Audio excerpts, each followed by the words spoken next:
You guys, Kobe, and today we are doing a Premier League predictions sort of video here on the Premier League season. It's 3 weeks old today. Obviously starting on the 8th of August. It is currently the 23rd today, and currently going on Everton in Man City, 26th minute, and obviously the Chelsea games just happened. So basically I'm going to be doing a predictions video.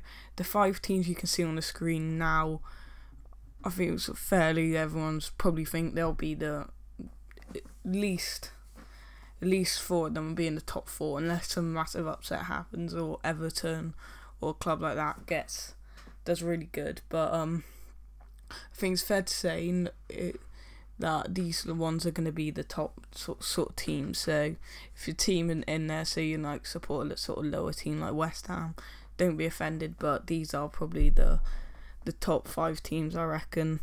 And obviously this is going to be a non-biased sort of review, because obviously I support Leeds, so obviously they're not in there, even though a few of these clubs are rivals with them.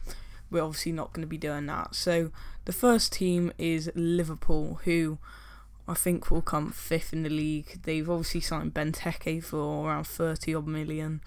A few of the signings from last year might step up, like Markovic, Lallana, but to be honest, I don't really see them doing too well, as they always get some, like the strikers they get, they never really get like a proper out and out world class striker that's like sort of affordable, like Cavani, Falcao, even though Falcao's already gone Chelsea, and I wouldn't say he's that good anymore. He is good, but he ain't as good as he was.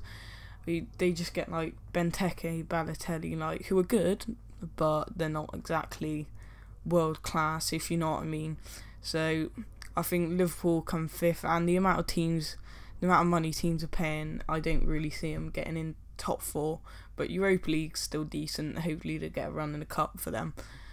So 4th we're going with Arsenal. We've finally got a good keeper with Petr Cech. Obviously 10 million, around 10 million is the price tag for him, which I think's a bargain. And apart from that, they haven't done much in the summer really, although that is probably one of the best deals by a mile. But they haven't really bought anyone really. They probably have, but I'm just missing it. It's obviously been linked with Benzema and all that. Obviously he's been going on, but to be honest, it's all talks these days. All the newspaper journalists just trying to get some money, even though it might be true that they are getting linked, or like the clubs are interested, but it never actually ends up happening. But I think Arsenal got a better squad than Liverpool. That's why I picked them over them. And obviously Alexis Sanchez I reckon he's probably the 3rd best Premier League player at the moment, behind Aguero and Hazard, I think, which is fair enough. And yeah, it's a decent signing. They sort of need to get that the Benzema in their team, a proper out and out striker, because Giroud's alright, but he ain't going to get you 30-20 goals a season, is he? So that's why I think they will come 4th. In 3rd place we are going with Manchester United. Obviously they bought in a few players by the names of like Schneiderlin, Schweinsteiger, a few tricky names there, and Depay, who is supposed to be really good. Well, he obviously did really good in the Dutch league last season, 2014-15 season, but it's 2015-16 season. Obviously, a few players have been linked with. They need to keep hold of De Gea, which I don't think will happen, to be honest.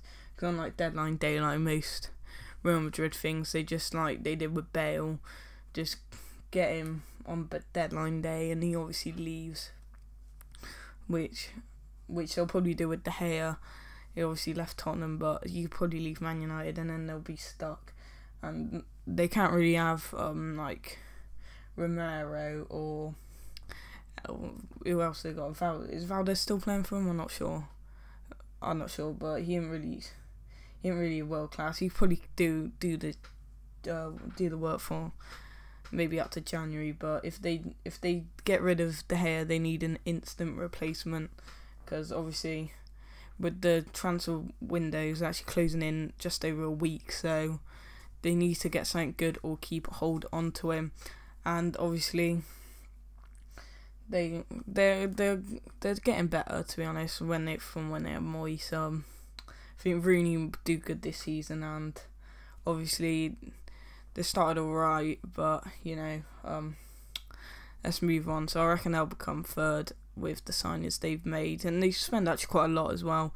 I think they don't spend over 50 million, but I'm going to move on to second place, which I reckon will be Chelsea, obviously former champions of the 2014-15 season. But Chelsea, they've signed Falcao, they've signed Pedro, who actually scored today on his debut and got an assist. So I was actually watching, fell asleep through half of it because I just got back from the plane yesterday from the other side of the world. But yeah, they got Pedro, they got Falcao, they're getting linked with Stones and Pogba, but I don't think Pogba moved. Apparently they're willing to give like Cuadrado and Oscar for him, but to be honest, I don't reckon it. Can't really see it going through. And if all the teams are getting linked with, if he moves to Chelsea, no disrespect to Chelsea, but if Real Madrid and Barcelona sort of 1 year, that is sort of bad. But it would be good for the Premier League, obviously, getting a player that everyone wants and keeping him in the Premier League from where he actually started with Man United. But I don't see Chelsea winning the league this year. They've had sort of a bad start, a win, a draw, and a loss. But obviously that loss was against Man City, so it's sort of understand why. But they did draw with Swansea, and to be honest, I was watching the West Brom game. They just finished about an hour ago, and they did miss a penalty, West Brom.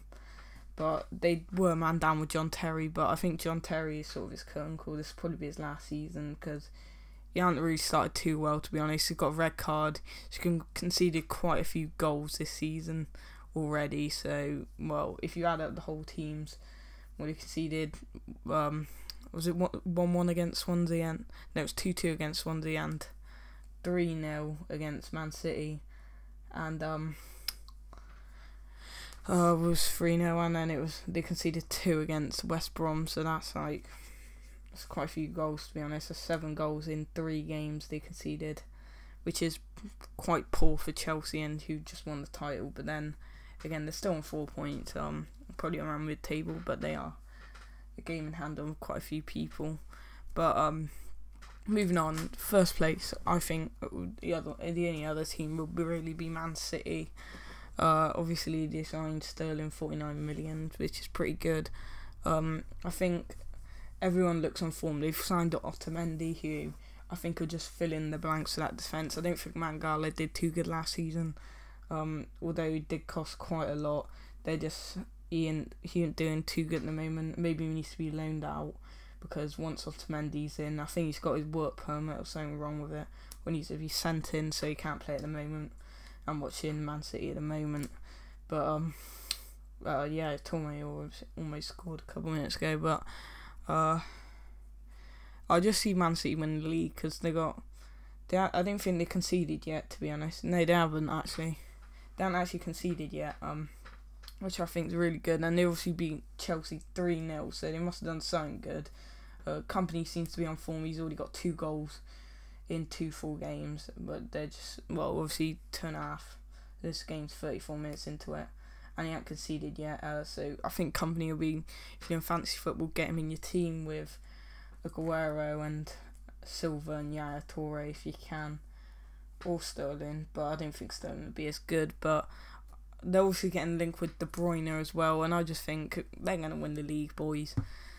Whichever way you put it, they got the most money. They probably got the best team, and yeah, they have a lot of backups with like Fernandinho and stuff, and Fernando and Nasri if they need him. So not exactly short on players, but this is coming up to the end of the video now, guys. I'm pretty sure most people will agree with me, but some of you won't. If you disagree with me, tell me in the comments. If you made this far into the video, hope you guys enjoyed. Leave a like and subscribe, and see you next time. Peace.